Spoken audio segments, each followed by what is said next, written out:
Welcome to the Pro Aging Podcast. I'm Steve Gurney, founder of the Positive Aging community.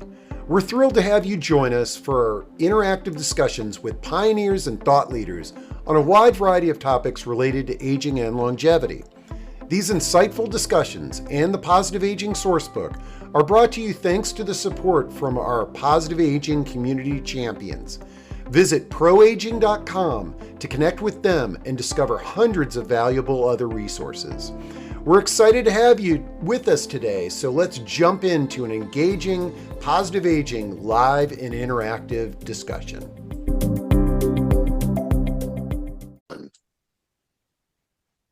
All right, folks, I'm really excited today to have Jermaine, who is going to share with us what I love best. It's real life stories. I think oftentimes we're in situations where I am talking with experts in various areas, and but one of the things that gives me the most joy, and I think it can be most thought-provoking, is to hear a real life story of how an individual or family is looking at this weird and wacky world of aging and longevity. So, Jermaine, first off, thanks for joining us today, and I'm really excited to dive into this conversation with you. But before we do that, give us a little bit of background on you and your family, and then we'll dive into your familial situation. Yeah, thank you for having me, Steve. Really like what you've built around here in the pro-aging community. So appreciate you having me on. I am, like many, a immigrant to this country, and I have that whole immigrant story. Parents packed up their bags when they're in their 20s, went to Oklahoma, of all places, in the 80s, early 80s, to study, to try to start their new life. And I don't think I fully appreciated how big of a decision that was until I turned 30 myself, and I realized, wow, at 30 years old, my parents separately, individually from two different places, decided to pack their bags and move to this country. And so I've never been more grateful for that, knowing how uncertain life is and how much of a big risk that is, especially going to a place where nobody looked like them. I mean, we're not talking Oklahoma City here. We're talking even smaller than that. And so just the appreciation for that is much more these days now that I'm getting older. But we all live in Los Angeles now, in the suburbs, actually, in Pasadena. And we now have this four of us. My parents are in their 60s. Well, actually, I'll just do a little spoiler here. My mom suddenly passed, and so my just a few months ago. And so they were together in their 60s, early 60s, and the four of us are all grown up. I'm the oldest of four.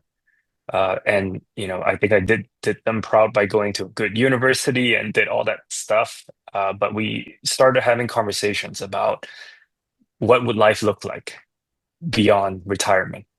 And so I think that's where we connected at some point. Yeah. So tell me a little bit about your parents, and I'm sorry for your mom's loss, and I'm sure we'll dive into that a little bit. But um, tell me a little bit about your parents and their interest, profession, what have you, and then what did these conversations look like that you had with them about retirement or the next chapters in life? Yeah, they're both very different. They both got their MBAs in the 80s, which is quite rare in the 80s.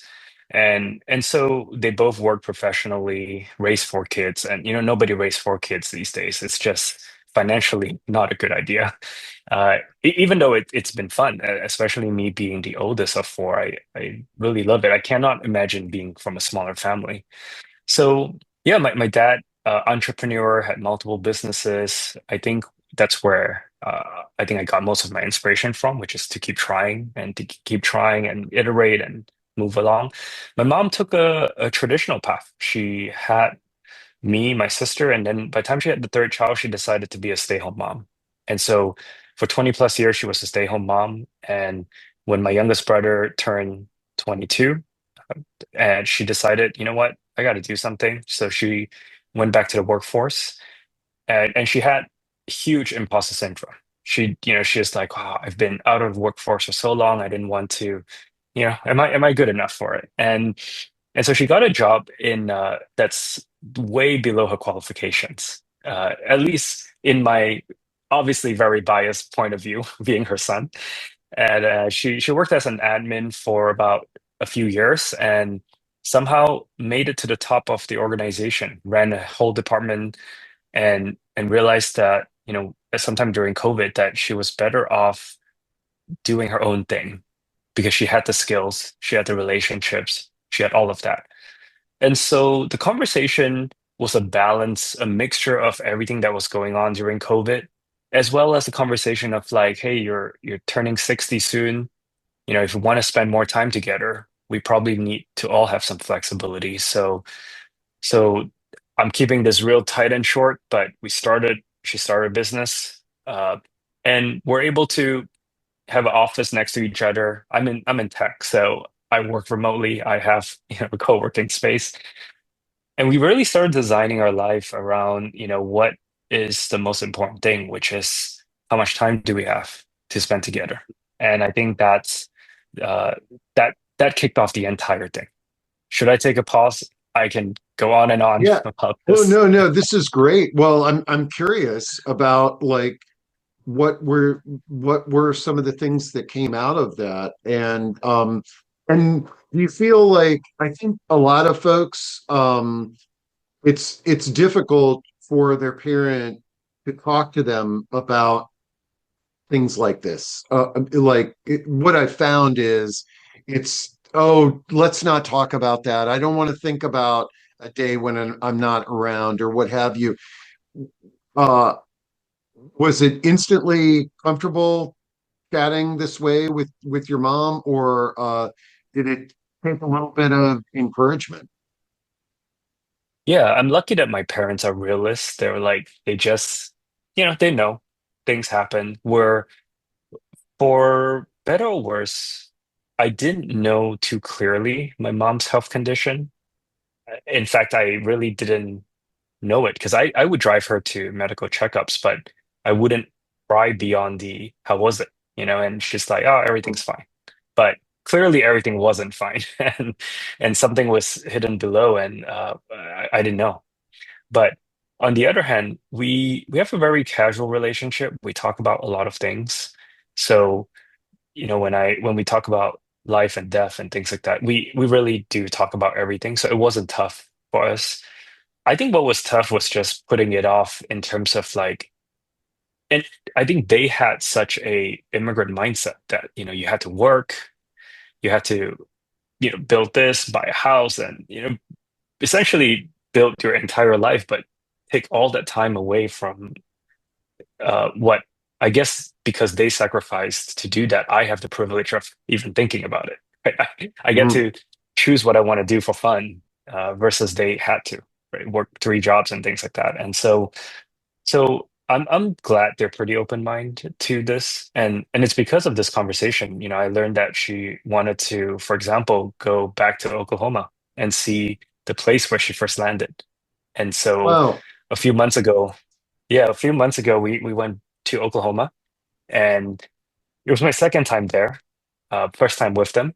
And we drove around neighborhoods and we went to the first place she had ever had a meal in the United States. And it's nothing fancy, it's a Burger King.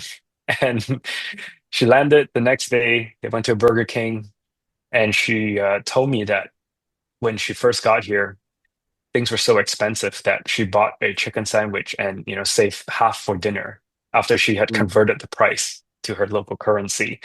And so I said, hey, mom, why don't we go ahead and buy a chicken sandwich again, just, for old time's sake, 40 years later. And so she did that. I got that on camera. And uh, it got a little bit emotional. I mean, it got very emotional. But I think if I didn't have this conversation with them, we wouldn't have really realized that, that she wanted to go back and look at Oklahoma. Uh, I mean, who living just their day-to-day life would think, hey, let's go back to this place 40 years ago and let me bring two of my sons along, you know. So I think these conversations are really important to communicate with the people you care about. Um, it it was it inconvenient? Yeah, I mean, there's no easy way to fly into OKC and from LA, and you gotta maybe transfer a little bit and here and that, but it's nothing too difficult, right? We did it, and gosh, am I glad we did. I even Yeah. have it on video. So, uh, Well, and actually, and yeah. uh, uh, oh, I didn't mean to interrupt you. Yeah. Oh yeah, yeah. I'll give you one that I find it pretty difficult to tell until recently, which is just 10 days before she had passed. We were in Austria, in Salzburg, because she loved the movie Julie Andrews, Sound of Music, and she said, "Oh, I really want to go visit this place where the Sound of Music was filmed." And for a very long time, it was not financially impossible, but it was a stretch, to say let's go on a family trip to Austria. It's again, it's not impossible. It's just why would you interrupt your day to day to do that?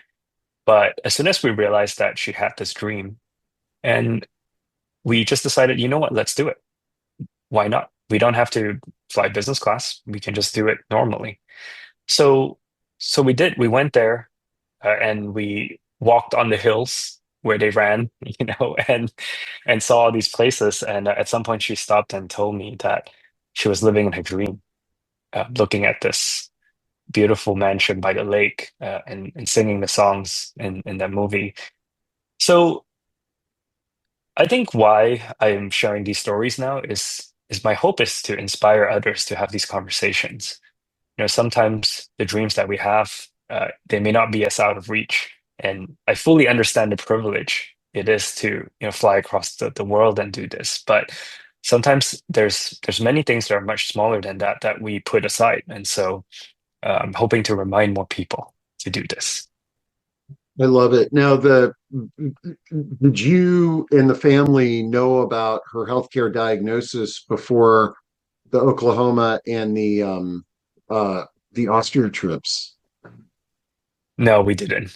We would Okay. have we would have coerced her into getting, some help.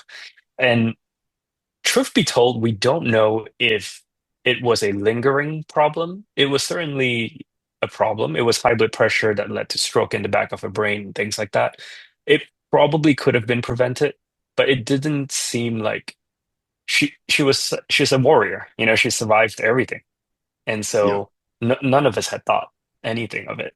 So she's like, "Oh, I have some headaches." And we're like, "Oh, okay, well, you saw the doctor. They say it's fine." But maybe she had something else that she just didn't want to tell us. But I'll never know. Well, So yeah, and I think I love this story for several reasons.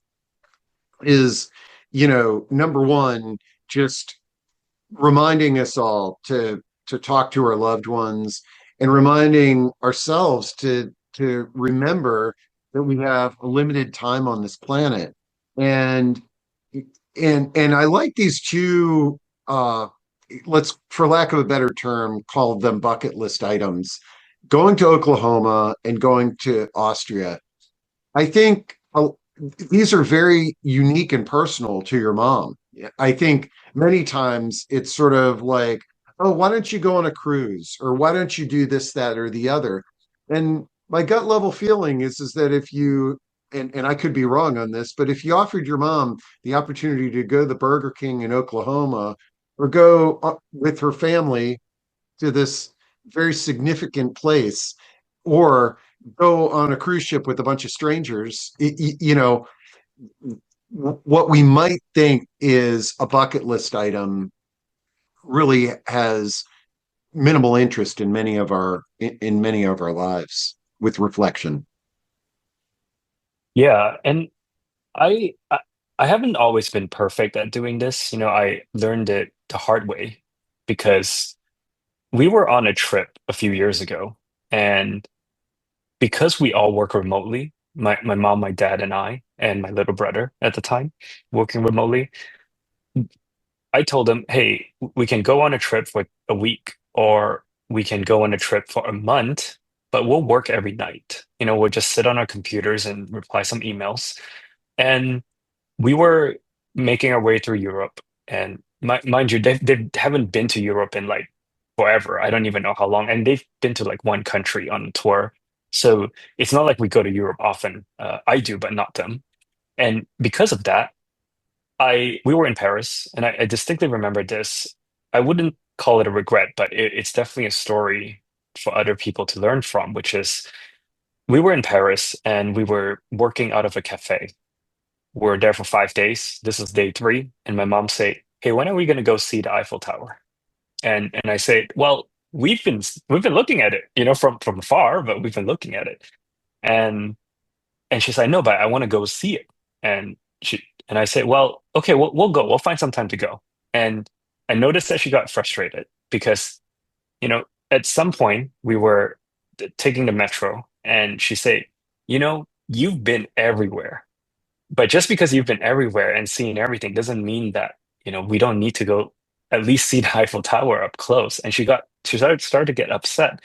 And and as we pulled out of the metro station, we got out there, and she got really upset because she didn't see the Eiffel Tower right behind her, and she kind of like broke down a little bit, and she's like, if I'm traveling and working and sacrificing like my sleep so I can travel and see Europe by day and work at night, I want to go see things. And Hmm. and truth be told, like I forgot to intentionally add these things into the plan because I'd gotten so used to seeing the world myself that I forgot that she was seeing it for the first time. And so that's something that, I think about often. And now that she's gone, I think about it for my dad because what are the things that he wants to do that maybe Yeah. I brush off because I'm pretty lucky that I've done it. I've done a lot of things, and so I gotta be careful.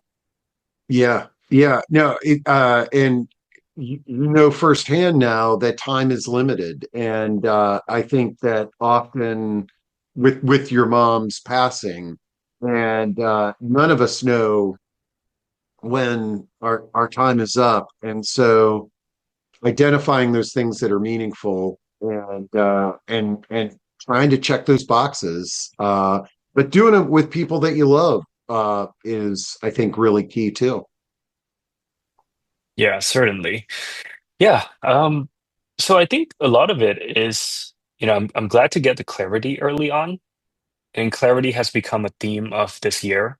I've been doing health checkups more often or more extensively, I should say. I Yeah. really don't like needles.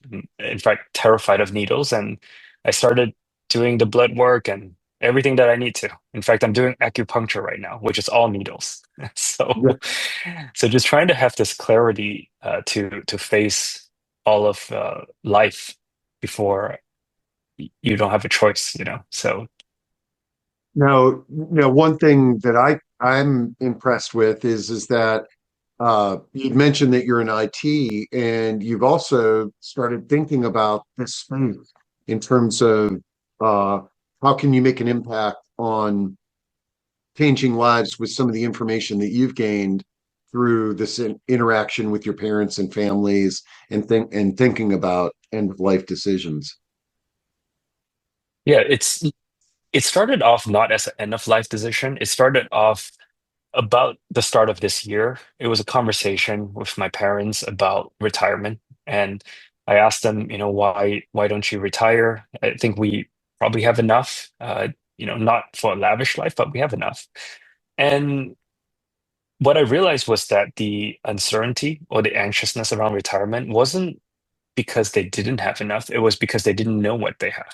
Or rather, they didn't know what they had and how would that translate into the rest of the time. So the anxiety actually came from what if I ran out of money before I died? And so I started playing around with AI tools to help them create an inventory of their life.